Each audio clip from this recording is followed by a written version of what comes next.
आज हम बनाएंगे बिहारी चने की साग वाली थाली। बहुत दिनों से सोच रही थी कि इस रेसिपी को डालूं, लेकिन हमारे यहाँ ये जो चने का साग है जल्दी मिलता ही नहीं है, और जब मिलता है तो ऐसा लगता है मानो स्वर्ग में पहुँच गए। Feeling really very nostalgic. तो आज मैंने सोच लिया कि इसे मैं ज़रूर आज बना के ही दम लूँगी। तो इसके लिए सबसे पहले हमें जाना होगा बाज़ार।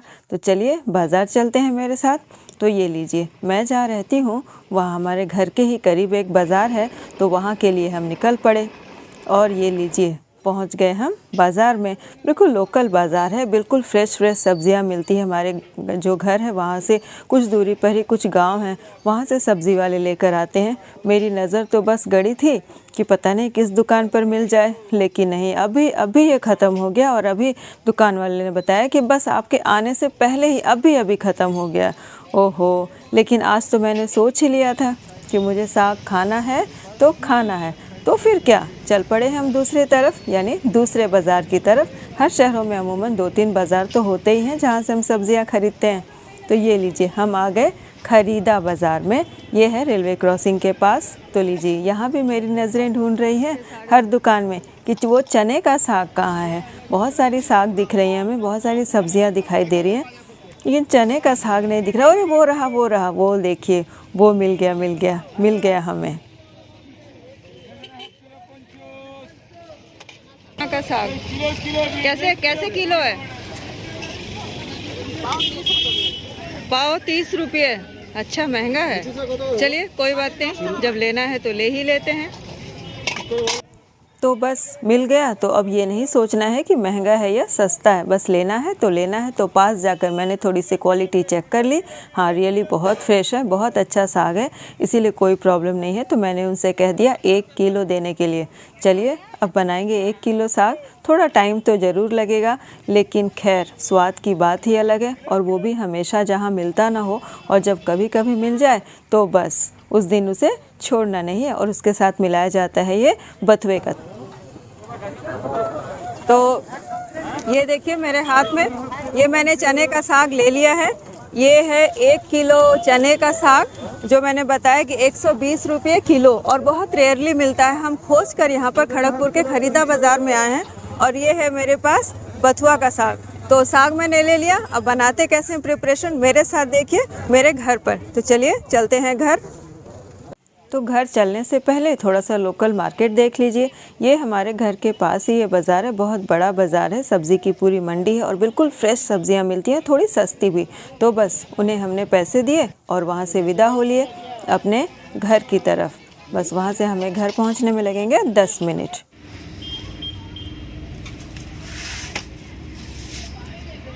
तो ये मैं आ गई हूँ घर। जैसा मैंने बताया, चना का साग आज लेकर आई हूँ, और ये ना थोड़ा टाइम कंज्यूमिंग है, थोड़ा टाइम लगता है बनाने में। तो क्यों लगता है वो मैं आपको बता रही हूँ।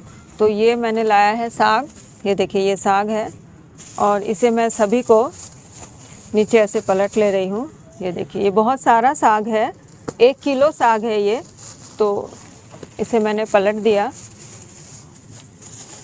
तो देखिए एक्चुअली करना क्या है कि ये देखिए, ये जो ऐसे साग है ना, ये मैंने निकाल लिया। आपको लग रहा होगा बहुत है, लेकिन बनने के बाद ये कम हो जाता है। तो ये देखिए, ये है चना साग की एक डंडी। तो देखिए मेरे हाथ में ये जो डंडियाँ आप देख रहे हैं, इस तरह से ये जो मैं साग खरीद कर लाई हूँ उसमें इस तरह से डंडियाँ मिल रही हैं। देखिए सभी में इसी तरह की डंडियाँ हैं। तो मुझे क्या करना है, देखिए ये जो फुनगी है, जो कि ऊपरी सिरा है, जो सबसे सॉफ्ट पार्ट होता है, उसे हम इस तरह से तोड़ लें। ये है हमारी फुनगी, इसे हमें यूज़ करना है। और ये जो डंडी बच गई, इस डंडी का ये जो पत्ता का पोर्शन है, ये हमें ले लेना है। ये देखिए, ये मैंने पत्ते का पोर्शन ले लिया है, ये मैं यूज़ करूँगी। और ये जो डंडी मोटी वाली बच गई, इसे फेंक देना है। तो चना का साग जो है ना, वो चुनने में यही परेशानी होती है। तो इसी तरह से मैं पूरा चना का साग जब चुन लूँगी, और उसके बाद ये देखिए, ये मैं यहाँ डंडी रख रही हूँ। इस तरह से हमें सभी को कर लेना है। उसके बाद ये हमें यूज़ करना है। और ये जब मेरा पूरा चुना हुआ हो जाएगा, इसे साग को चुनना कहते हैं।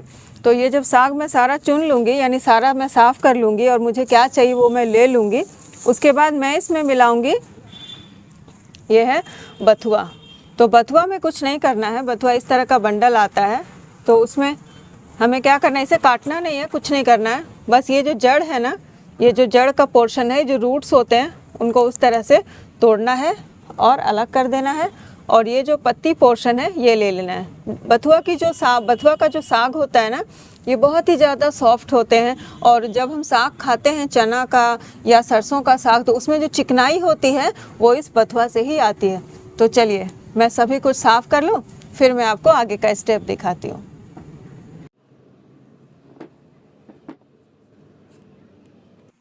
तो ये लीजिए, ये पूरा साग चुनकर मेरा तैयार हो गया है, यानी कि मैंने सिर्फ सॉफ्ट पार्ट ले लिया है। और ये बथुए का साग, उसके भी रूट्स निकाल दिए हैं। तो ये देखिए, ये सारा चीज़ हमें नहीं लेना है। और उसके बाद जो बहुत इम्पॉर्टेंट एक स्टेप है, ये है इस तरह से उसे फाइनली चॉप करना है। आप चाकू से भी कर सकती हैं, लेकिन मुझे कंफर्टेबल होता है इस तरह से हंसुए से करना, यानी इसे बैठी भी कहते हैं, बैठी से या हंसुए से करना, इससे मुझे आसानी होती है। तो ये लीजिए, ये बिल्कुल आसानी से इसे कर लिया, चॉप कर लिया छोटे छोटे। ये देखिए, अब देखिए, इसे 3-4 पानी से अच्छी तरह से धोना है, क्योंकि आप नहीं चाहेंगे कि आपने इतनी मेहनत की हो और दांतों में किनकिनी आ जाए, बिल्कुल नहीं। अच्छी तरह से साफ़ करने के बाद देखिए, मैंने 3-4 पानी से इसे धो लिया है। और बथुए का और चने का साग को मिलाकर मैं डाल दे रही हूँ प्रेशर कुकर में। पुराने ज़माने में तो बस ऐसे ही कढ़ाई में बनाई जाती थी, लेकिन अब प्रेशर कुकर का ज़माना है, तो बस प्रेशर कुकर में। और साथ में बिल्कुल मिनिमल चीज़ डालनी है, वो है तेज़पत्ता और हींग थोड़ी सी ज़्यादा, उसमें अच्छी खुशबू आती है हींग। और साथ में ये नमक स्वाद के अनुसार हमेशा, बस इसे हमें डाल देना है। और साग नीचे जले ना, वैसे तो पानी साग छोड़ेगी ही, लेकिन फिर भी साग नीचे जले ना, इस वजह से मैंने आधा ग्लास इसमें पानी डाल दिया है। और कुकर का ढक्कन बंद करना है और इसे बस चढ़ा देना है गैस पर। ये लीजिए, ये कुकर हमारी चढ़ गई है गैस पर। और इसे 4 से 5 सीटी तक आराम से मीडियम फ्लेम पर कुक होने देंगे। और इस काम में आपको 15 से 20 मिनट का समय लगेगा।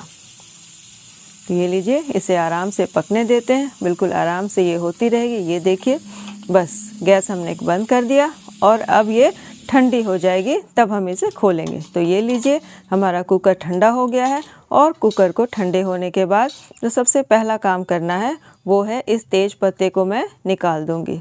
तो ये लीजिए, तेज पत्ते निकाले जा रहे हैं। ये लो, देखें साग गला है या नहीं हमारा। मिलने से तो लग रहा है कि साग हमारा हो गया है।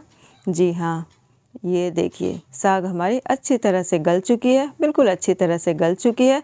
अब इसे मिक्स करना है। अभी आपको इस तरह से देखिए रफ़ दिखाई दे रहा है ना, तो मैंने कलछी से थोड़ा सा हिला दिया, लेकिन नहीं, इसे कलछी से हिलाने से ये अच्छी तरह से मिलेगी नहीं। इसे दाल घोंटनी जो होती है उससे करना होता है, लेकिन मेरे पास ये ब्लेंडर है, हैंड ब्लेंडर। तो मैं ये जो साग को घोटने का काम इसी हैंड ब्लेंडर से करती हूँ। बहुत ही अच्छे चिकने अच्छी तरह से साग घुट जाते हैं। ये देखिए, ब्लेंडर से ब्लेंड होना शुरू हो गया है। बिल्कुल इसे मिक्सी में नहीं चलाना है।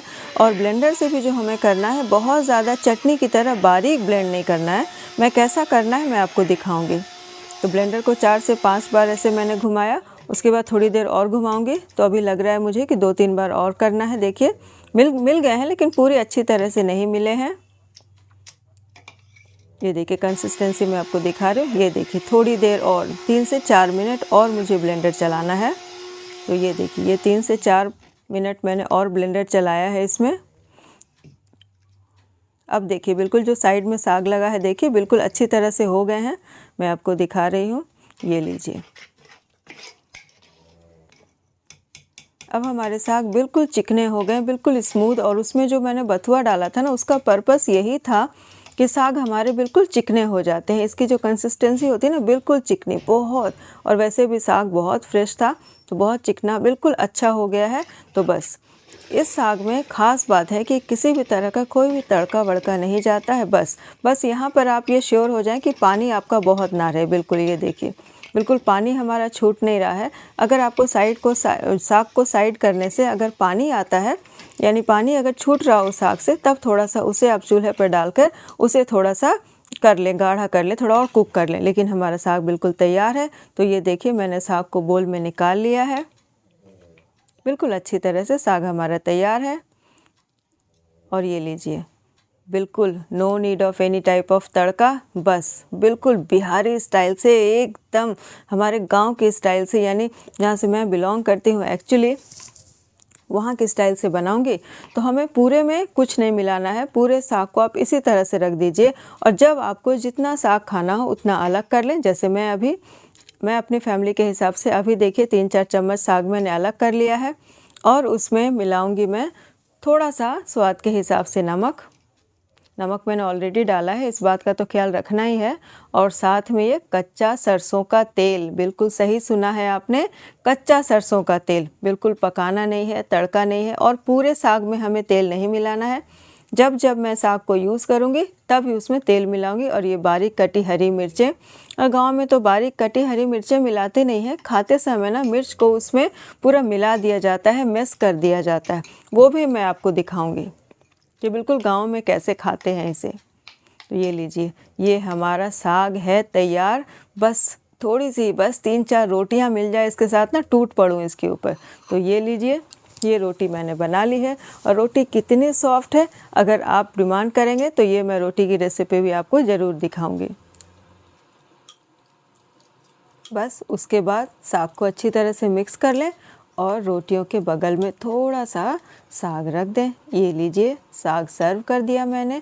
और सर्दियों का मौसम है और सर्दियों में बस कुछ मूली, कुछ हरी मिर्चें और कुछ प्याज के टुकड़े और नींबू का रस और नमक, ये देना बिल्कुल ना भूलें। चाहे आपकी सब्ज़ी में जितने भी अच्छी तरह से नमक हो या साग में, थाली में नमक होना बहुत ज़रूरी है।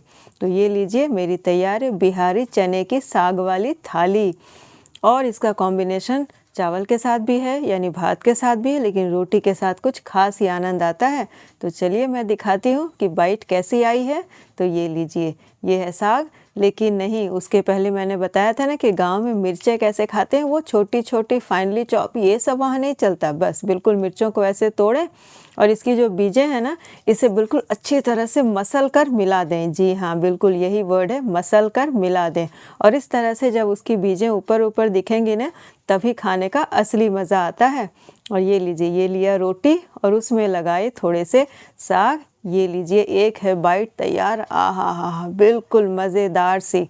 तो चलिए आप मुझे बताइए कि आपको आज मेरी ये बिहारी साग वाली थाली कैसी लगी और मेरा ये जो साग बनाने का तरीका है ये आपको कैसा लगा। और अगर अच्छा लगा हो तो वीडियो को लाइक और सब्सक्राइब करना बिल्कुल ना भूलें। और साथ में आप भी ये साग बनाइए, आपको सच में बहुत पसंद आएगा। और मैं आपको फिर किसी अपने इंटरेस्टिंग किसी अच्छे वीडियो में मिलती हूँ। तब तक के लिए bye bye, have a nice day.